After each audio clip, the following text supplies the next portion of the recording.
আসসালামু আলাইকুম ভিউয়ার্স, কেমন আছেন? আশা করি সকলে ভালো আছেন। আমি আবারও চলে আসলাম সুলতান মিয়া নতুন একটি ভিডিও নিয়ে, এবং আমি আজকে নতুন ডিজাইনে একটি খাট নিয়ে শেয়ার করব।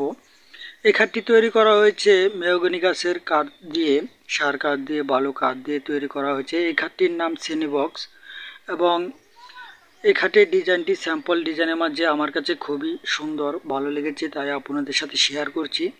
2 ইঞ্চি চলিত কাঠের উপরে মেশিন দিয়ে এই ডিজাইনটি ফোটানো হয়েছে, এবং মেহগনি গাছের কালার করা হয়েছে, কাঠ কালার বানিশ করা হয়েছে, খুবই সুন্দর দেখা যাচ্ছে। এই খাটটি তৈরি করা হয়েছে 6 ফিট বাই 7 ফিট, এবং ডিজাইনটি দেখতে পাচ্ছেন খুবই সুন্দর দেখা যাচ্ছে, তাই আপনাদের সাথে শেয়ার করছি। আমার কাছেও ভালো লেগেছে। ডিজাইনটি যদি ভালো লেগে থাকে অবশ্যই লাইক, কমেন্ট, শেয়ার করে দেবেন, এবং পরবর্তী এরকম নিত্য নতুন ফার্নিচার আপডেট ভিডিও পেতে চাইলে অবশ্যই চ্যানেলটিকে সাবস্ক্রাইব করে পাশে থাকবেন। সকলেই ভালো থাকবেন, ধন্যবাদ।